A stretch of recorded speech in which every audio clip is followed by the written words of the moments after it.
Hello and welcome back to the podcast. I am joined today by Maggie. She is the owner of Hilltop Help, a website design and marketing specializing in SEO for small businesses. She started Hilltop Help as a creative outlet to get away from working in the hospital and discovered how passionate she is about helping others in the digital marketing space. I am so excited to have Maggie here on A Purposeful Brand and for her to share all her knowledge on SEO and her journey into entrepreneurship from the hospital. So, Maggie, welcome so much. Thank you for joining me today. Hi, thank you. So, Maggie, okay, I love your story. So we already know each other. I met Maggie probably we are like an Instagram connection, right? Instagram Yeah, maybe like a year and a half ago, connected with Maggie, and so I've been following her journey from first starting her business into where she is leading now. She just launched an amazing SEO course that has already gotten such incredible results for everyone. And I've seen a lot of your pivots that you've had from starting as like you started as a VA, right? virtual assistant. Yeah. Okay. So you were in nursing and then you went into business. So what was that journey like for you transitioning from corporate in the hospital to being a small business owner? Sure. Yeah. My whole life has been a pivot, it seems. When I first went to college, I actually was thinking about being a teacher, and then I didn't get into the program that I wanted to. So then I have my second degree is actually in nursing. My first degree is in public health. So I worked in healthcare for 10 years. I started, when I was still in nursing school as like a receptionist. Worked up my way up as a medical assistant and then got my first job as a nurse at the place that I was working for as a receptionist. And then I took several different, I think I had 8 different nursing jobs over the course of my 8 years in nursing. Some of them overlapped with each other. I worked like part-time at one, part-time at another, but I never really felt settled in one job. I always was like looking for and wanting to learn something new or like trying to really the biggest thing was trying to make my job fit the lifestyle that I wanted to have. And Hmm. if you know anything about healthcare, that is really hard to do. Yeah. You never know when you're going to get off your shift. Even though they schedule you for 12 hours, it can easily turn into a 14 or 15-hour shift. That was Mm. happening a lot. Wow. That was before I had kids. So obviously before I had kids, I was a little bit more flexible. I didn't have great boundaries about that. But yeah, once I started having kids, I had my son in the pandemic. So he was born literally the week before the world shut down. And I was working in an office setting, but I decided I was going to when my maternity leave ended, I started a job working night shift at the hospital. And that was great when it was just him. I was part-time, so I would, sleep when he napped during the day as a baby. But then when I had my daughter, I tried a work from home nursing job and I thought this is going to be the solution to all my problems. Like everyone wants to work from home. This is a Yes. dream, but I hated it. It was so dull. Like the part that I loved about nursing was being with the patients and hearing their stories and that one-on-one connection. And I just didn't have that working from home. So it was actually from listening to a podcast that the idea came to me to start my own business. And I didn't know what that was going to look like. I thought maybe I would start a blog. Didn't know what that was going to be about, but I've always like really liked writing and had a little bit of a creative side, so I knew that I could figure something out. And I ended up taking a course that was filled with other women business owners. And from there, I saw how much support these women were needing in their business. They were stretched so thin. They were like me, they had very young Hmm. kids. And so they were kind of trying to get their business done in the pockets of time that they had. And so I started working for them as a virtual assistant and got a few clients from that course that I'm still connected with today. But yeah, I just kind of learned as I went. People were teaching me what to do. I was helping them with their blogs, and that's what really got me started with SEO is I was kind of at the point where I wanted to bring more value to these clients versus, making Canva graphics and like posting on social media felt like okay, but I knew I could be giving them more and Yeah. making more of a difference in their business. So that's where I started learning about SEO. Okay, awesome. I want to interrupt for a second because you said that you were listening to a podcast, and that's where kind of like that little seed was planted. So I'm Yeah. curious, what was it about the podcast that planted that seed? Were they talking about entrepreneurship? What exactly what was going on that made you think like, oh, okay, I could probably do something like this? Yeah, that's a great question. Yeah, it was a podcast for moms. So it was Okay. mostly topics related to motherhood. But then those same women also pivoted and started a business supporting people who wanted to start businesses, whether that was through podcasting Okay. or making courses. So yeah, they just really painted the possibility, I guess, is what it was. Yes. And I just didn't even know that this whole marketing world existed. Like I had a friend who worked in marketing for like a decade and I was like, I just don't understand what you do all day. And now I totally get it because you can easily work like 12 hours a day getting your Hmm. marketing done. It's yeah. So it's been exciting and I love just the constant change and like all the updates that go into marketing. Yes. So I want to touch on real quick. I hear from a lot of women the same thing that you just said. I didn't know that this marketing world existed. I didn't know that there were these other things that I could potentially be doing and creating, different creative outlet or avenue of income for my family. So how were you when you look back at your career in nursing and all the other various roles that you had, and you look at like kind of where you are now, and how are you able to essentially take your skills and your abilities and gifts and such and kind of translate that into marketing? I love that question. Yeah, no, but so healthcare, as you know, is such like a giving field. And as a nurse, there's so much communication involved. There's a lot of education. That was like my biggest thing that I loved about nursing is like when I discharge a patient, like I'm going to talk to you for an hour so that you don't have to come back here. So, and I worked in postpartum too. So a lot of, anxious moms with new babies, like anything I could do to like ease their anxiety, I was like all for that as a nurse. And so that really does relate to marketing a lot too, because you're getting to know people on a deeper level and what is the best, figuring out what the best solution is to solve their problem or to make sure that they don't have to go to the hospital, whatever that is for them. Yeah. But yeah, so when I was thinking about leaving nursing, I was actually just going to be a stay-at-home mom. Our finances were okay in an okay place where I thought like, okay, I can just focus on my kids for a few years. But I also just had this like feeling of like I want something for me and not even in a selfish way, but just Mhm. something to light me up in a different way to like distract me from all the challenges of parenthood and motherhood and just something that I could have to call my own. So that's where the business came from. I love that. I love that because in my freebie, the Purposeful Business Blueprint, it kind of outlines how you can take your gifts and your talents that the Lord has given you, and then also the expertise that you have from previous job experience. And Mhm. even if you're just a stay-at-home mom at this moment and you are not in like a corporate career, there's a lot of skills that you have just from being at home with Mhm. managing the household, managing your kids, and a lot of things that you're doing that you can pull skills and expertise and stuff from that can translate to entrepreneurship and creating that outlet for yourself and for your family. So I love how you were able to see your strengths, recognize those Mhm. strengths, and then utilize them to serve others in just a different way. You're still serving others, but in a different way. And Exactly. that there is a God-given like gift that he has given you. And so I think really leaning into those and utilizing our gifts is so important, and it's going to come so much more easier to us in business as Yeah, well. I love So that. Yeah, what to your was point, sorry, yeah. I didn't want to interrupt you, but to your point, so in my nursing job, I always felt like, okay, this is my like gift that God has given me to serve others. And when I Yeah. pivoted into marketing, I had this like icky feeling about it at first that I was like, Mm, oh, I'm like charging this money and it just feels like that's so corporate and is this really like helping yeah. people?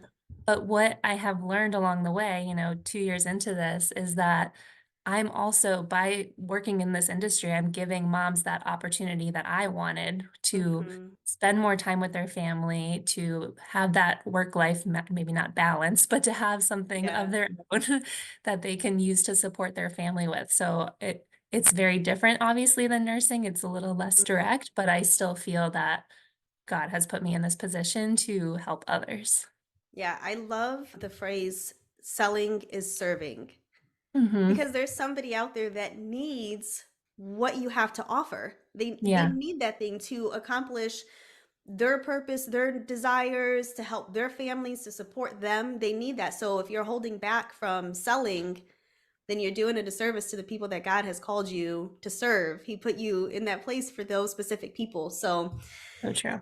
I want to go ahead and pivot just a little bit into SEO. And I have, so before we even go Mhm. into like any like the practicals, I want to ask you, what do you see in 2024 as far as like SEO trends? Like, Ooh. we know we have Instagram trends. SEO is such like a foundational marketing, that there's things that really aren't ever going to change, right? Hmm. But what are you kind of seeing that people are kind of leaning into that's working better for 2024? I think just SEO itself has become a little bit of a trend the last year or so. Like Mhm. everyone seems to be talking about it. And I Yeah. think a lot of that comes from people just being kind of burnt out with social media. You're spending, Mhm. sometimes an hour making one 30-second reel that lasts for 24 hours on the Yeah. platform, and then it's gone. And does it really make that big of an impact on your business? And that's what I love about SEO is you can create one piece of content and it can live on for months and years down the line, and you can repurpose that across all of your Mhm. platforms. And it's just, again, back to like the serving piece is that SEO is really the way to find a little bit more of that work-life balance in your Yeah, business. And I think people are really hungry for that now more than ever. absolutely. I agree with that. Absolutely agree. I think people are definitely, I think after 2020, we Yeah. really saw this shift and, we were living in such a hustle culture and people are really waking up and seeing that, man, that's really not the way God designed us to Right. live in this Right. constant state of go, go, go. And so, yeah, SEO absolutely it helps give you that freedom back of your time so that you aren't a slave to social media and all these, like you said, you make a piece of content and it dies in 24 hours. So sometimes even less. Yeah, and it makes social media actually easier, especially, and we can get into it too, but especially once Mhm. you understand the foundations of who you're marketing to, using those keywords, and then it just creating those pieces of content that you know your audience needs. I have found it to be true for my marketing my own business, but also the clients that I help manage their SEO one-on-one. They're able to just repurpose that content and just makes Instagram or Facebook, wherever they're posting, feel so much lighter. Like there's not that pressure to like constantly create something new. Yes. So are you having your clients start with like a long form piece of content, like a blog, a podcast recording, or something of that nature, and then you're Exactly. repurposing into like grabbing little pieces of it? So if you can give us like a tip on starting with that long form piece of content, let's say a blog, and Hmm. then what is like kind of like the best method to create X amount of pieces from that long Yeah. form? So it's gonna look different for every business, but ideally you want to be promoting whatever that long form piece of content is. So whether it's a blog post or a YouTube video even or a podcast episode, you want to be promoting that so that you're driving traffic instantly there. And that tells Google, like if you can get traffic to that blog post within the Mhm. first 24, 48 hours, you're telling Google, okay, this is a valuable piece of content and they're more likely to boost you up in the rankings. So definitely promoting it to your email list, promoting it on your social media platforms, just the piece of content itself is step one. And then step two is, okay, how is this resonating with my audience? What pieces of this piece of content do they want to learn more about? And let me break that up into, yeah, more digestible pieces and sprinkle them throughout social media, whatever that looks like. So, of course, the foundation of that is the market research pieces. Is this long form piece of content actually what people need? Is it solving a problem for them? Is it, a nice checklist that they can go through if they need something like that for their business or for their personal life? So it definitely starts with that like market research piece. So if I'm new to market research, where do I start? And can you explain to me exactly what is market research? Yeah, so this is something that I think a lot of business owners miss. I know I did when I was first starting out, is you should really do it before you even start your business. You want to create a product or a service that people actually want. And I see this a lot as like in the coaching world or, any sort of business. You think that you have this great idea, and whether it's original or not, you think you have this idea, people want to buy this, maybe this type of coaching package. And then when you go to launch it, it's like crickets. That's because you didn't actually ask anyone who you would want to work with if it's something that they would want.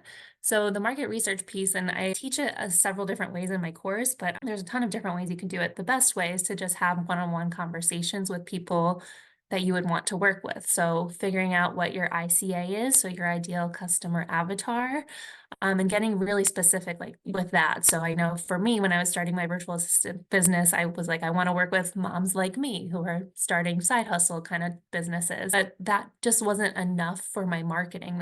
My message wasn't really reaching the right people that I wanted to work with. It was almost too general. That whole phrase, if you're talking to everyone, you're talking to no one. They say that because it's true, because I Yeah. was hearing crickets and my audience wasn't growing because it was just this cookie cutter content that really anyone could talk about. So now I specialize a little bit more in like the health and wellness industry. So I work with a lot of therapists, a lot of physical therapists or nurses who are just like me. So it kind of overlaps with that too. But once I got more specific with who I'm talking to, then it just is easier for people to connect to that. And people buy off emotion, just like as much as they buy off of logic. So you want to be that resource for people that they can trust and confide in, and they view you as an expert. Yeah. So can you give us like two good questions, like I guess foundational questions to if we were to hop on with, on a one-to-one with our ideal client or someone that we think that is our ideal client, how do Mhm. we go deeper in those questions to uncover what we actually need? Yeah, so it's all about asking open-ended questions and you almost have to play therapist a little bit, like to dig deeper. And, people might just give you a yes or no question. I know when I was doing my market research for making my course, I was debating between, okay, do I offer this like more high ticket offer that, has some one-on-one coaching, like weekly coaching calls with it, or do I do it a little bit more of a self-paced course with some support still, but a little bit of a cheaper price point? And I was thinking, oh, people are going to want this one-on-one support. Like people have so many questions about SEO. They want a little bit of hand holding. But what I found was when I was interviewing people, they were saying, okay, well, if I'm going to pay this much money for that kind of course and that kind of one-on-one support, I'd rather just hire someone to do it for me because it's just a little bit more expensive to hire somebody like you to do it for me.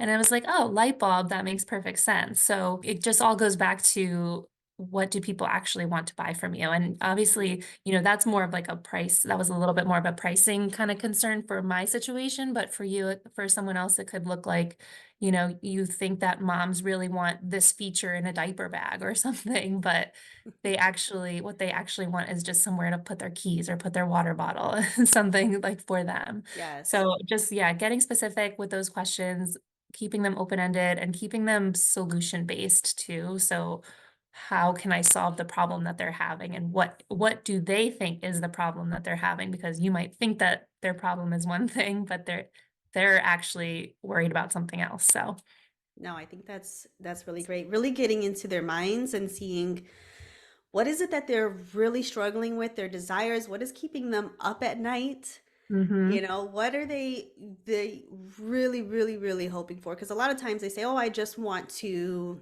I just want to work from home." And you mhm, discovered that you were working from home and that wasn't it for you. right. It wasn't a creative outlet and it was like you said, dull. Mhm. And so really trying to figure out what it is that they really want. And maybe like for you, it was, I really want time freedom. So I have flexibility in my time, still bringing in income to support the family, but I really want to be able to be with my kids, stay home with my kids, and still have a creative outlet so that I'm still Mhm. serving people, and then really getting to know that person and, well, how can I best serve them in what, way, and then kind of work in creating your offers from there. So with SEO, and by the way, I didn't even mention SEO is search engine optimization. Yes, yeah, that Probably an we should go important, into that. yes. So, search engine optimization is like a marketing foundational piece that you really should know from the very beginning. It's something that I personally, when I started my business, I SEO seemed scary to me. Hmm. It seemed like it was like so technical, and because it was so scary, I just stayed on social media because social media was easy. And so, just a little sidebar, do not shy away from the scary things Yeah. because sometimes those are the pieces that we really need to work on, and that's going to give us, better longevity in our business versus the easy things. So, with Yeah, all I of can elaborate on that just a little bit more yeah. too, what SEO is. So search engine optimization, like you said, is it's all of the strategies that you use to drive traffic to whatever platform you want it to be driven to. So usually it's your website or a blog. Mhm. You want people to go to your website because you don't own those social media platforms. And on your website, you can control the customer journey a little bit more. So when they come to your homepage, are they going to be going to your services page and booking you through there? Or are you encouraging them to join your email list? Or do you have a community or a membership that you want them to join? So you have much more control over it. And the traffic is free when you focus on SEO. So I know when people get like a couple years into business, they're like, oh, I've tapped out my audience. I don't even know where I'm going to get my next lead from. Let me run a bunch of Google ads or Facebook ads Yeah. to the website. And if your website is not optimized correctly, and if you don't have those search engine optimization pieces on there and the foundation set, like you said, you're not going to convert that traffic to your Mhm. website. So you're essentially wasting your money. And I've had lots of clients come to me for website audits and they're like, I've spent $2,000 a month on ads for 10 months or however long it is, and they are not Wow. getting any leads from that. So yeah, that's like the main thing that I want to get, the main point that I want to get across to business owners is if you can focus on it sooner rather than later, you're actually going to save so much money and Mhm. time in the long run. It's going to make all of your content creation so much easier. And like I said, if you focus on it now, even if you set up your Google Analytics, I mean, get into that if you want, but even if you just set it up now and forget about it for 6 months to a year, like at least that you have that data collecting in the background that you can go back and Mhm. revert to later. Yeah, and I think one of the important thing also to know is like SEO, any foundational piece of your business, like SEO, blogs, all of those things, it's a longer game because Mm-hmm. it takes a little bit more time to get that ball rolling. But when the ball is rolling, then it's, really ramping up. And as long as you're staying consistent and building this, it's going to keep working for you. And that just Yeah. goes back to, like you said, your social media posts are going to die within 24 hours. And then you got to create another post and then create another Mm-hmm. one, and you got to be on there and you got to stay engaged. And I know so many people are, like you said, at the point where they're like, okay, I'm ready to get off of social Mm-hmm. Mm-hmm. Yeah, or at and least like you significantly said, reduce the time. yeah, like you said, people get so overwhelmed. Just the idea of search engine optimization sounds overwhelming because Hmm. there's that technical piece and there's those terms and that jargon that you haven't heard of before. But when you actually look at the basics of it, it's very simple, like easy to implement things. You just have to have the knowledge to on how to do that. Yes. So I want to talk about real quick before we end keywords, because this is an important piece in your Mhm. SEO and knowing the keywords and where to place them. And selfishly, I have a question because I always used to think that SEO keywords were like one or two words, Hmm. right? And then I actually it was through you over the last year that I heard you talking about keywords, that they could be longer phrases. Right. And so I was like, hold on, like through all of my research and SEO, like that was never perfectly explained to me. How you could Hmm. have these longer terms, and that kind of changed everything, the way I started writing my blog posts and titles and all the other back end stuff. So I'm curious, can you talk about keywords for just a quick second, and kind of the importance of keywords, and then Sure. two, is there a certain length? How are we kind of like placing those keywords in our content? Yeah, so I always encourage people to think about your own Google search habits. When you're going onto Google, like say you want to find a recipe for the best homemade chocolate chip pancakes. I know you're a big pancake person. So say you want to find a recipe. You're not just going to type in pancakes and then expect to get the best chocolate chip pancake recipe. You're going to get really, really specific. And maybe you have certain dietary restrictions of like, you can't have dairy. So maybe you're typing in the best dairy-free chocolate chip pancake recipe. You want to get as specific as possible with your keywords because that's going to get you more of the answer that you want.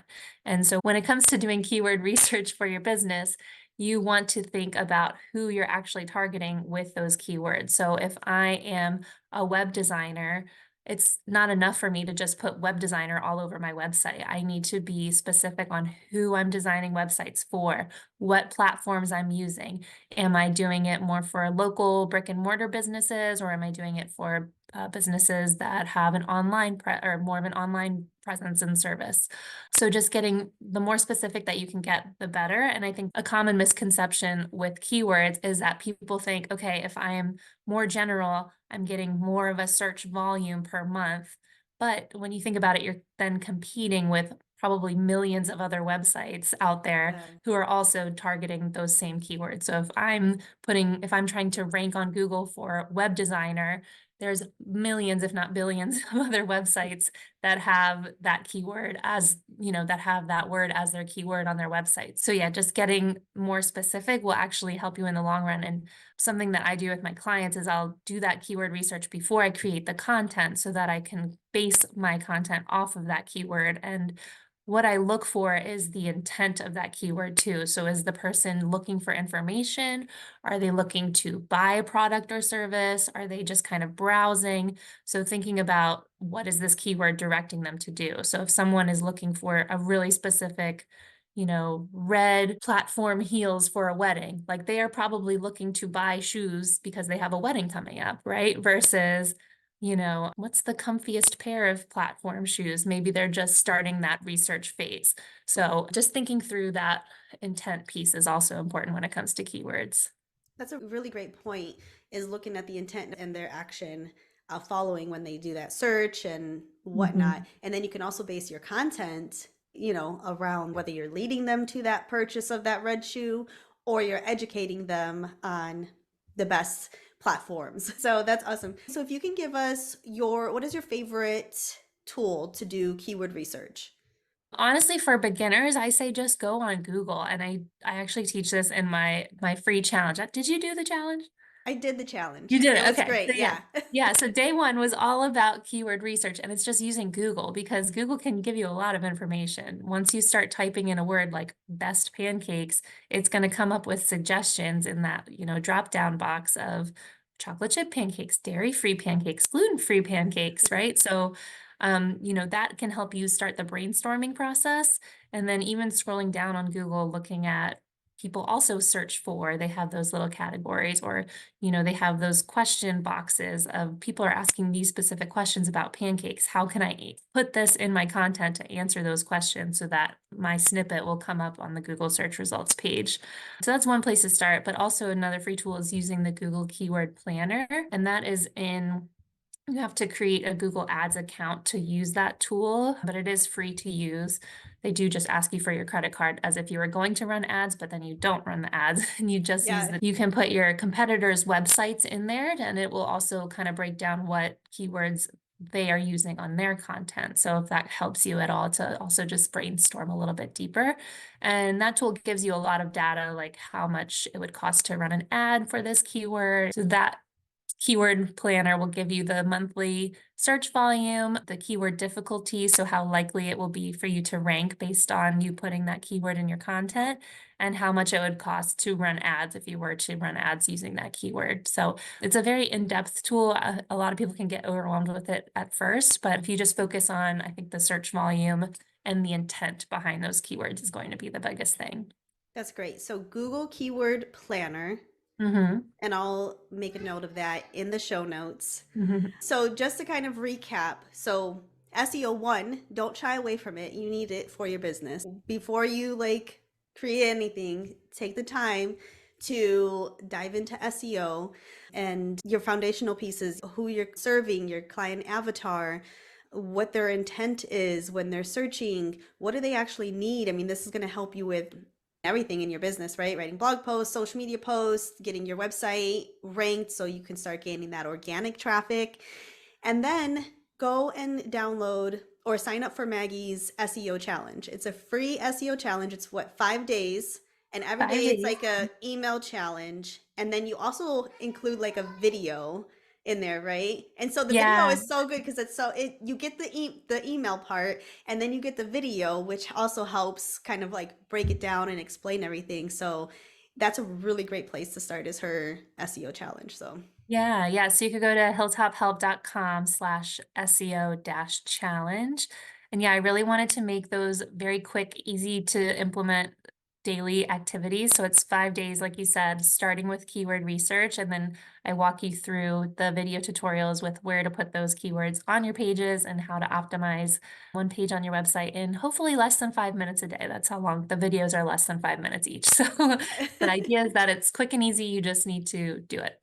yes, that's great. That's great. So excited for that. And it was a great challenge. I went through it. Maggie did a great job with that and it really explaining everything because sometimes SEO can just sound like just random jargon. So Yeah.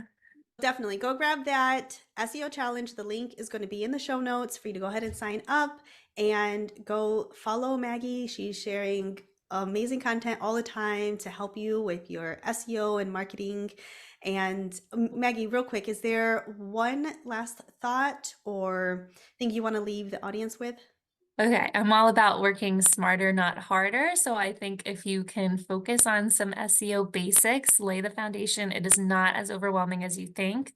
Follow a resource like me who breaks it down in a simple, easy to digest way, specifically for busy business owners who have very full lives, raising kids at home. It can really save you a lot of headache and time in the long run, like I said, with your social media content and just marketing to the right people. Awesome. Well, Maggie, thank you so much for joining me here on A Purposeful Brand and sharing all of the insights and knowledge. It was really great chatting with you. Thank you.